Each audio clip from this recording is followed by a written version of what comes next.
Quando eu, menina, tinha cerca de 9 anos, minha família morava em uma área remota, nos arredores da cidade.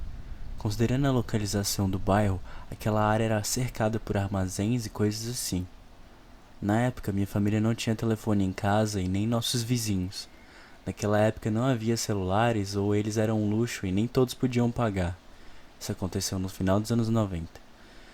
Então, se eu precisasse ligar para minha mãe enquanto ela estava no trabalho, eu tinha que ir ao trabalho do meu pai ou a uma empresa próxima dele, que era mais próxima para fazer um telefonema. O trabalho do meu pai ficava a uma caminhada relativamente curta de nossa casa, cerca de 30 minutos ou menos. Meu pai estava trabalhando em uma enorme doca de descarga para embarques de recursos metalúrgicos ou naturais. Para chegar ao trabalho do meu pai, eu tive que passar por outra empresa adjacente, exatamente como aquela que meu pai estava trabalhando. Vou chamá-la de Docas 2. O trabalho do meu pai, assim como as Docas 2, tinha uma espécie de torre de vigia. É apenas uma cabine montada no topo de uma plataforma alta e você precisa subir uma quantidade razoável de escadas para chegar ao topo. Sempre havia um guarda lá, supervisionando todo o terreno de cima, durante o dia e noite, para garantir que ninguém corresse perigo ou invadisse. Os telefones estavam localizados apenas em torres de vigilância locais na época. As docas 2 ficavam muito mais perto de nossa casa, a cerca de 10 minutos a pé. Um dia, como já havia feito muitas vezes, fui às docas 2 para fazer uma ligação. Subi as escadas, bati na porta e fui recebida por um guarda que costumava ver com bastante frequência e que conhecia bem. No entanto, naquele dia ele não estava sozinho. Um novato, 28 anos na época, estava lá. Aparentemente ele era um novo funcionário contratado para trabalhar em turnos. Ele era um rapaz branco, muito bronzeado, sempre vestindo roupas de estilo militar. Eu era apenas uma criança com aparência normal, exatamente da minha idade. Meus cabelos eram muito loiros, o que fazia com que minhas bochechas sempre parecessem rosadas e vermelhas e me deixassem ainda mais infantil. Quando o cara novo me viu naquele dia, ele não tirou os olhos de mim. Assim que eu estava prestes a terminar minha ligação com a minha mãe, era apenas um cômodo, então todos podiam ouvir minha conversa com ela. O cara novo saiu para fumar. Quando saí, ele sorriu para mim e perguntou qual era o meu nome e se eu ia lá com frequência para fazer ligações. Não me lembro do que disse, mas me senti muito tímida porque ele estava apenas encarando profundamente meus olhos. Vou chamá-lo de o esquisitão. Passando um tempo depois, eu fui para aquela torre novamente para fazer outra ligação, e lá estava ele de novo, mas dessa vez ele estava sozinho. Falei com a minha mãe e quando ia sair ele perguntou se eu queria chá, mas recusei. Ele então perguntou como a minha escola estava indo, e coisas assim. Se ofereceu para me ajudar com meu dever de casa, mas eu disse a ele que tinha feito tudo. Inofensivo, mas estranho. Em caso à parte, eu só queria dizer o que me deu arrepios quando estava perto dele é que sempre que ele olhava para mim ele parecia bêbado, o que era muito perturbador. Veja bem, ele não estava realmente bêbado, mas seus olhos ficavam tão turvos e com seu rosto vermelho que parecia que ele estava. Algum tempo depois, eu vi novamente. Naquela vez, eu estava caminhando para o trabalho do meu pai com um meu amigo, e ele estava cavando nas docas 2. Quando ele me viu através da cerca de metal que nos separava, ele apenas se encostou em sua pá e me encarou. Ele não disse oi nem nada parecido. Depois desses encontros, por um bom tempo eu fiz caminhos alternativos para ver meu pai ou brincar com cachorrinhos no trabalho dele, ou fazer ligações para minha mãe, porque ele realmente me assustava. Porém, um dia tive que ligar para minha mãe com urgência. O telefone comercial do meu pai não funcionava, então eu tive que ir para a Torre das Docas 2, esperando não vê-lo. O esquisitão tava lá. E puxa vida, ele ficou tão feliz por eu ter vindo. Estava reclamando que eu não ia mais vê-lo. Enquanto eu estava fazendo a ligação, ele agarrou outra cadeira e sentou do meu lado, bem perto. A ligação demorou um pouco porque minha mãe estava ocupada com alguma coisa e alguém foi buscá-la enquanto eu estava na linha. Parecia horas de espera e o esquisito estava sentado do meu lado, olhando para mim e sorrindo. Quando minha mãe finalmente atendeu o telefone, ele se levantou. Foi me preparar um chá e trouxe alguns biscoitos. Quando eu terminei de falar, ele insistiu que eu tomasse um pouco do chá com ele, e eu não tomei.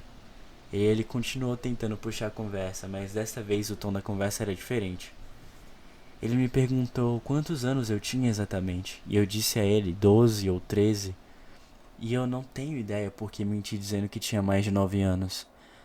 Ele me disse sua idade, e embora eu soubesse que ele era muito mais velho, me senti muito estranho por ele querer tanto falar comigo ou ter algum interesse em ser meu amigo. Meus alarmes disparavam toda vez que eu estava perto dele, mas acho que eu não me sentia em muito perigo imediato. Ele então começou a me dizer que eu era linda e me perguntou se eu tinha namorado. Ele me perguntou se eu já tinha namorado meninos e de que tipos de meninos eu gostava. Eu estava tão desconfortável e ansiosa para ir embora naquele momento, mas ele continuava me arrastando para essas conversas estranhas. Eu consegui notar que ele estava bebendo naquele dia. Quando comecei a me mover em direção à porta, ele me seguiu. Eventualmente nós dois estávamos do lado de fora. No entanto, para descer da torre, você precisa percorrer este caminho estreito em direção às escadas. Ele ficou bloqueando para que eu não pudesse sair. Ele chegou tão perto de mim que entrei em pânico. A única tática de fuga que eu consegui pensar como uma criança era fingir que estava vendo alguém lá de cima, do topo da torre. Então comecei a acenar com a mão para a estrada lá embaixo em direção às casas, fingindo ver alguém que conheço e dizendo: "Ah, olha, é meu tio, ele está acenando para mim." O esquisitão olhou naquela direção, mas ou não se importou ou percebeu que eu estava mentindo. Continuei dizendo a ele que meu tio é um homem muito bravo e que se eu não descesse logo e voltasse para casa, nós dois teríamos problemas. O esquisitão não se mexeu. Ele se aproximou mais ainda e me pressionou contra a grade. Ele continuou me fazendo suas perguntas estranhas enquanto eu estava com medo de me mover porque eu não queria mover meu corpo contra o dele, se isso faz algum sentido. Então eu simplesmente congelei. Ele me perguntou se eu gostaria de ir a um encontro com ele e que ele está procurando uma namorada. E naquele momento em particular, alguém estava subindo as escadas da torre, então ele me soltou, mas pediu para eu voltar novamente. Não contei a ninguém sobre esse encontro naquele dia, porque temia que meus pais ficassem com raiva. Eu também me senti muito envergonhado e pensei que as pessoas iriam me julgar pelo que aconteceu. Algum tempo depois, eu estava em casa e era por volta das 21 horas. Eu sei que horas eram porque era minha hora de dormir. E de repente, um carro parou na entrada da nossa casa. Eu fui ver quem era pela janela da sala da frente e pude ver que era o esquisitão, mas dessa vez com outros caras, tocando música bem alta em seu carro e gritando meu nome. Eu não tenho ideia de como ele sabia onde eu morava. Ele deve ter me seguido algum dia. Meu pai ficou indignado. Ele me perguntou quem eram essas pessoas, mas antes que eu pudesse responder, ele correu para fora. Aparentemente o esquisitão pediu para eu sair com ele e seus amigos. Meu pai obviamente recusou, dizendo que era uma criança e muito jovem para sair com eles ou sair a essa hora da noite. E que se ele ver qualquer um deles novamente, ele vai dar uma surra inesquecível neles. Então eles foram embora. Eu fiquei muito chateado com meu pai porque ele me chamou de criança na frente deles. Eu sei que é estúpido, mas acho que porque morávamos tão longe de tudo, eu estava realmente ansiosa para fazer amigos, já que não havia outras crianças no bairro. Por um tempo depois daquilo, eu não vi o esquisitão nem ouvi falar dele. Muito tempo depois, eu estava caminhando para o trabalho do meu pai novamente e havia esquecido completamente do esquisitão. Ele estava trabalhando nas docas 2 com seus amigos, talvez aqueles que vieram com ele naquela noite no carro, ou talvez esses fossem apenas seus colegas de trabalho. Fiquei assustada quando o vi e até pensei que ele tivesse gritado "Oi!", fingi não conhecê-lo. Ele disse algo para os seus amigos e eu me lembro claramente como um de seus amigos exclamou em voz alta: "Ela!" Acho que ele contou a eles sobre mim ou seu interesse por mim, mas ninguém esperava que eu fosse uma criança. Eu olhei para o cara que exclamou e ele estava olhando para mim, em descrença absoluta. Ele devia ter cerca de 25 anos, eu acho. E o esquisitão estava dizendo algo para ele. Seu amigo gritou com ele: "Você perdeu a cabeça?" Obviamente o canalha não me via como uma criança, como todo mundo via. Passado mais um tempo, talvez meio ano depois, um dia eu estava sozinho em casa à noite, esperando meus pais voltarem no trabalho, Vivíamos em uma vizinhança muito segura, então às vezes eu ficava sozinho em casa depois da escola até meus pais chegarem. Eu estava brincando de ser cantora. Eu tinha esse palco criado na sala de estar e me apresentava em frente às cadeiras fingindo que era minha plateia ao vivo. Estava um breu lá fora. Em algum momento durante minha performance, vejo alguém me encarando pela janela da sala. Essa pessoa devia estar agachada, pois apenas a parte superior do rosto podia ser vista. Assim que essa pessoa percebeu que eu a vi, ela fugiu. Fiquei tão envergonhada por alguém me ver performar, assustada e chocada ao mesmo tempo, que fiquei literalmente grudada no chão. Não sei se era ele. O nosso cachorro não reagiu de forma alguma, talvez porque a música estava tocando muito alto. Fiquei com medo de sair de casa para verificar, mas espiei pela janela, porém não havia ninguém lá. Essa pessoa teve que pular uma cerca de madeira para chegar à janela da nossa sala. Eu contei aos meus pais sobre isso. Também perguntei ao meu amigo se foi ele quem apareceu, mas ele disse que não era ele. Não sei se meu amigo se sentiu tímido em admitir que estava me observando ou se era o esquisitão. Para finalizar, um dia eu fui para as Docas 2 com meu pai, pois meu pai precisava de alguma coisa de lá para o trabalho, e eu vi o guarda velho que eu conhecia bem. E perguntei sobre o esquisitão. Me disseram que ele não trabalha mais lá. Não sei o que aconteceu com ele, nunca contei aos meus pais o que aconteceu. Então, embora eu saiba que nossos caminhos nunca se cruzarão, vamos não nos encontrar de novo.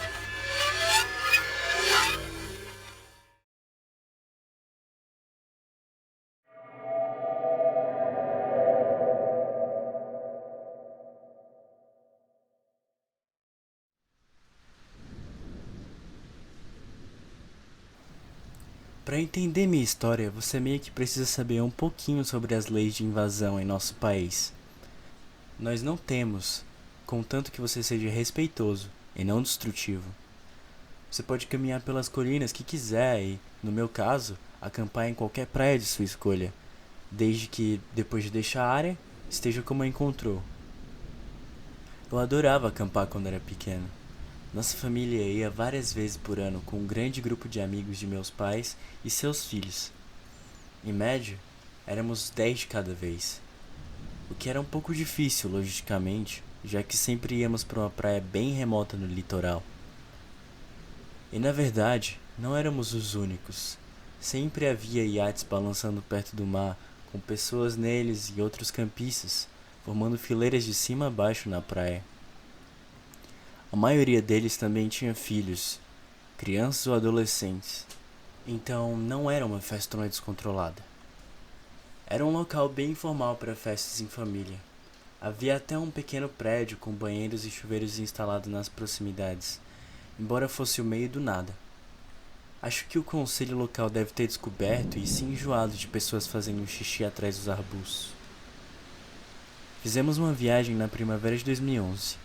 Eu sou bem ruim com o tempo, mas sei disso porque ganhei meu cachorro no inverno de 2010, depois de escolhê-la em novembro do abrigo como um presente de aniversário meu pra mim, porque eu que paguei sua taxa de adoção.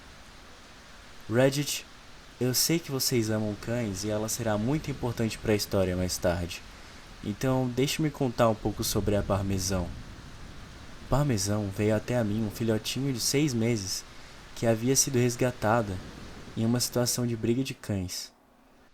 Não temos certeza de que raça ela é exatamente, mas meu melhor palpite é uma mistura de Lurcher e Staffordshire. Ela é um cão maravilhosamente bem-humorada com pessoas e a maioria dos cães, mas absolutamente não a ameace. Ela vai acabar com você. Então, na época dessa viagem de acampamento, eu já tinha a Parmesão por alguns meses.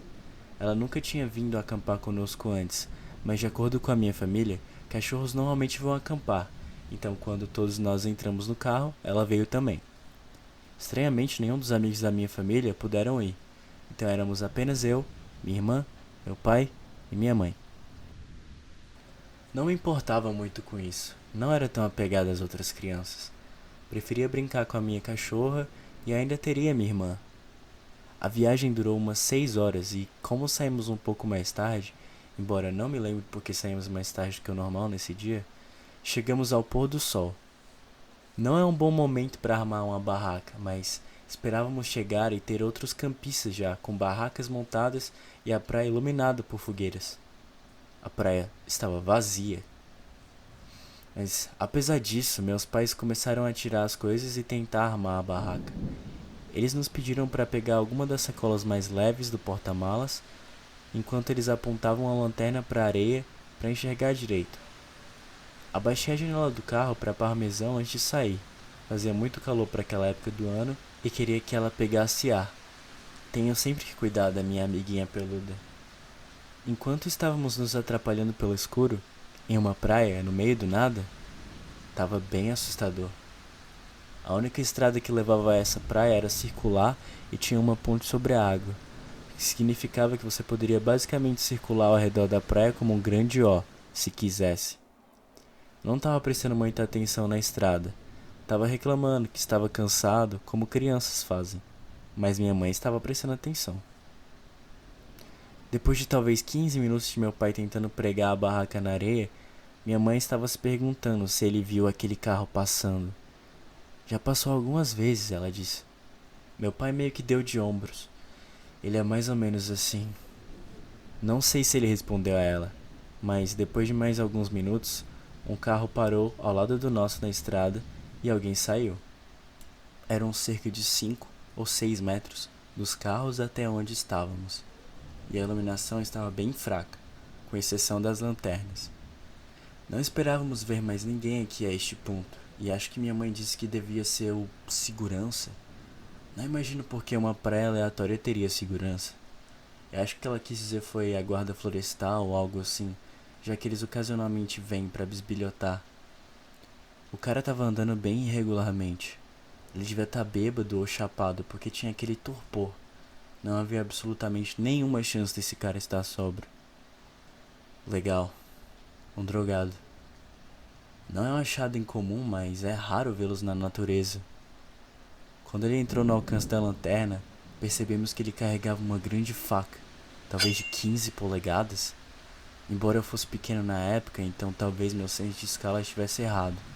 Eu não gosto muito do meu pai, mas dou crédito a ele, porque quando ele viu isso, ele se levantou imediatamente, segurando a marreta de acampamento e nos colocando atrás dele. O homem começou a gritar descontroladamente para nós, que não podíamos acampar aqui e que ele estava apenas nos avisando. Meu pai tentou inicialmente ser um pouco de boa com o cara e disse a ele que estava tudo bem, que nós iríamos embora, mas não funcionou. Ele continuou se aproximando de nós, então meu pai começou a gritar e o homem continuou gritando mais ainda de volta. Minha irmã e eu estávamos chorando. Lembro-me de tremer, estava totalmente apavorado. Tenho certeza que qualquer um estaria naquela situação.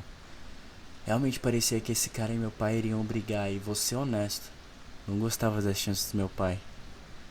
Embora seja desagradável pensar nisso, estou absolutamente convencido de que ele teria matado meu pai, e possivelmente nós também, uma vez que não acho que minha mãe teria o bom senso de correr conosco.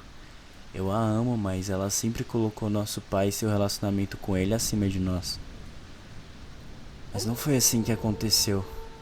Um raio vindo do escuro como um lobo caindo sobre sua presa pegou todos nós de surpresa, principalmente o homem com a faca. Naquele momento, a parmesão era um predador que os grandes caninos representam na natureza.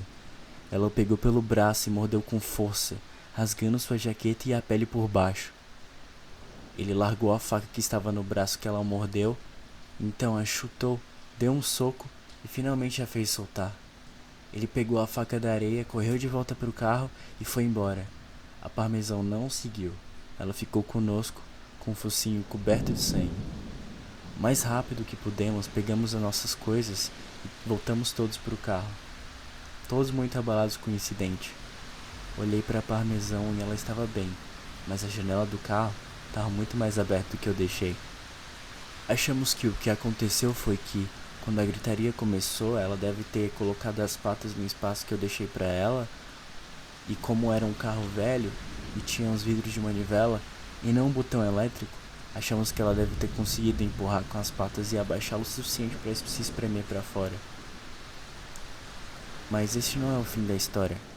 Estávamos todos muito assustados e como tínhamos um cachorro conosco, Não podíamos reservar um hotel para passar a noite. Meus pais decidiram apenas dirigir para casa para que todos nós pudéssemos nos sentir seguros, mas primeiro tivemos que dirigir até a cidade mais próxima para comprar gasolina, pois o combustível estava baixo. Passei o tempo tentando limpar um pouco a parmesão.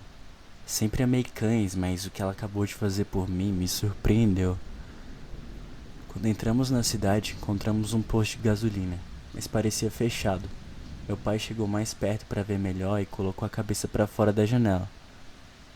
Minha mãe perguntou a ele o que diabos ele estava fazendo. Ele disse que estava tentando ver quando abriria. Nunca. Meu coração afundou. Estacionado na esquina atrás de uma van, de modo que a princípio não tínhamos o visto, estava o homem com a faca. Ele estava sentado no capô do carro, usando um lenço de papel para limpar o braço. Parecia bem ruim. Sem parar para reabastecer ou olhar por qualquer outro lugar da cidade, meu pai rapidamente saiu de lá. Eu decidi ir para a próxima cidade, mas não teve jeito. A próxima cidade ficava a 96 km de distância.